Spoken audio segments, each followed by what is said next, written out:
એક મિનિટ.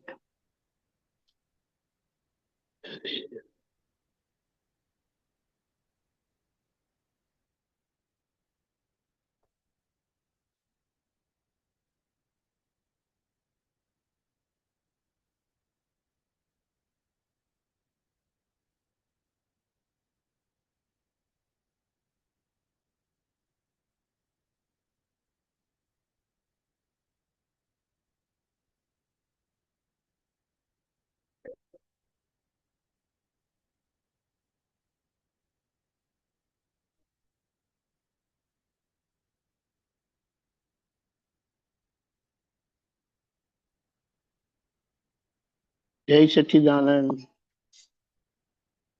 સંભળાય છે? મારો અવાજ આવે છે? સંભળાય છે. ફાઇન. હા, એક મિનિટ બસ.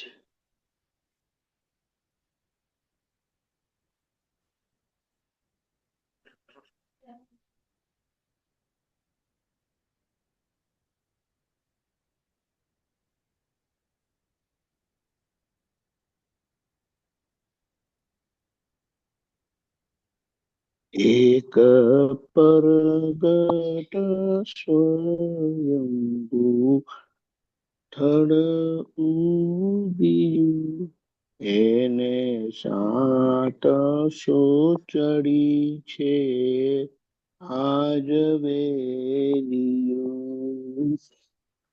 ધરતીને માથે માનવના શિવલિંગ, પરગટ કરો સૌના આત્મ જ્યોતિર્લિંગ.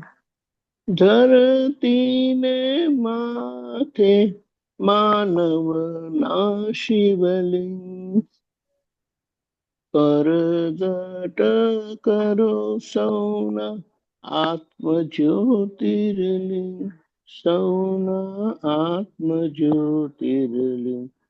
એના માર્ગ સાચામાં જે કોઈ ભણ્યું, અનંત શાસ્ત્રમાં ના લખ્યું.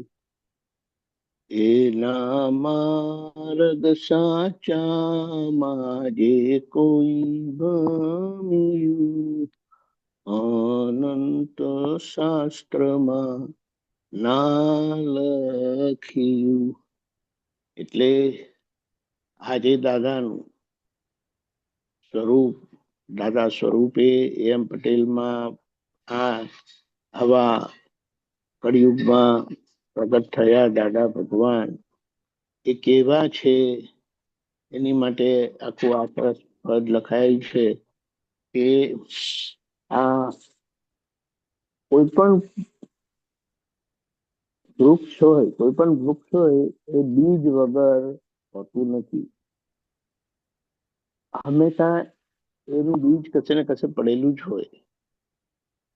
તીર્થંકર ભગવંતો અને જ્ઞાની પુરુષ માટે એમ કહેવાય છે કે એ લોકો સ્વયંભૂ હોય છે. સ્વયંભૂ નો મતલબ એ ભાવમાં, એ જન્મમાં એમને કોઈ જ્ઞાની કે ગુરુ એ જ્ઞાન થયેલું નથી હોતું, પણ એમને પૂર્વે થયેલું હોય. તીર્થંકર પરમાત્મા માટે કહેવાય છે કે ત્રીજા ભવે એમને એ જ્ઞાન મળેલું હોય છે, અને એ જ્ઞાન મળવાથી એમને જે તે જ સમયે જે એક ઉત્તમ જબરજસ્ત એમનો આગળનો અનુસાર છે, પણ જે ભાવના થાય છે અને ભાવનાના પરિણામે તીર્થંકર ગોત્ર બંધાઈ જાય છે અને એ નામ કર્મથી ત્રીજા ભવે પ્રગટ થાય છે.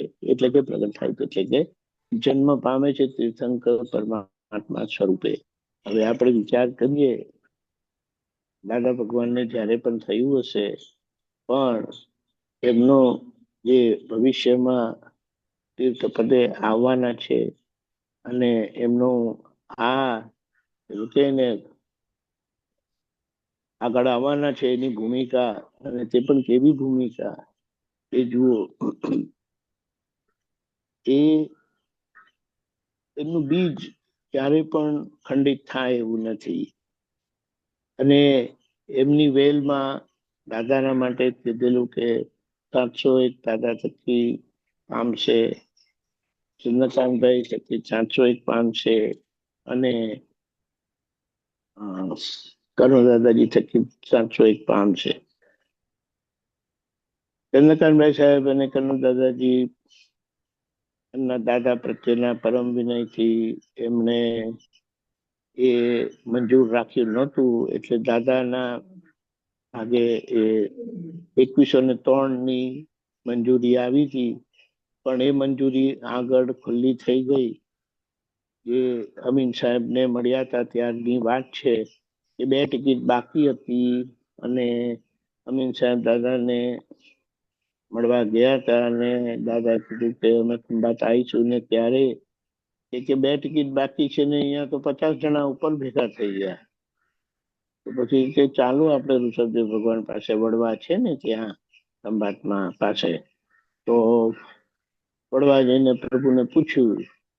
પ્રભુએ કીધું તમારા માટે કોઈ લિમિટ રહી નથી, તમને જે ભેગા થયા ત્યાં જ્ઞાન ને લાયક છે, અધિકારી છે, અને એમની ઈચ્છા હોય તો એ આપજો. એમાં આપણે લોકો બધા ફાવી ગયા. બાકી ત્યાં 74 ની વાત છે આશરે, 2103 થઈ ગયેલા ઓલમોસ્ટ. ત્યારે અમીન સાહેબ એના સાક્ષી થયા એમ કે તો ચાલે. અને પાછળ જે બધા આયા તે બધા દાદાની અસીમ અસીમ પરમ કૃપા. અને તે આપણે એમ કહીએ કે એની દોર સંચાર તો ત્યાં સિમંદર સ્વામી ભગવાન પાસે જ હતું, કે દર વખતે એમને પૂછીને જ દાદા કે અમે પૂછ્યા વગર કશું કરીએ નહીં. કારણ કે પૂછ્યા વગર કરવાનો માર એમણે જે ખાધો હતો ને, એ કે અમે આજે ભૂલ્યા નથી. અને માટે અમે કંઈ પણ કરીએ તો હવે આ જે સમજણ મળીને પરિપક્વ થઈને આપણી વચ્ચે આયા, એ જુઓ કેવું છે. એટલા બધા ચોખ્ખા સ્પષ્ટ સમાધાન આપ્યા છે અમને કે સામાન્ય રીતે કીધું, ધરતીને માથે માનવના શિવલિંગ, પ્રગટો કરો સૌના આત્મ જ્યોતિર્લિંગ.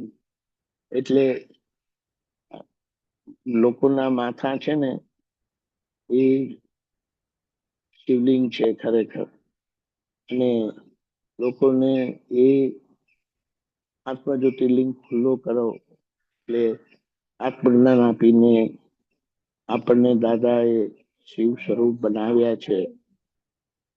અને કીધું કે એમની જોડે જો કોઈ ભમ્યું એટલે એમના માર્ગમાં, એટલે એમના બતાડેલા માર્ગમાં જે ચાલ્યા ને, એ અનંત અવતારમાં અનંત શાસ્ત્રોમાં જે લખાયું છે ને, એ એમને સિદ્ધ થાય છે, એમને અનુભવ થાય છે. હવે આ વાતને આપણે લક્ષમાં રાખીને દાદાની આરાધના એટલે આજ્ઞામાં રહેવાનું છે.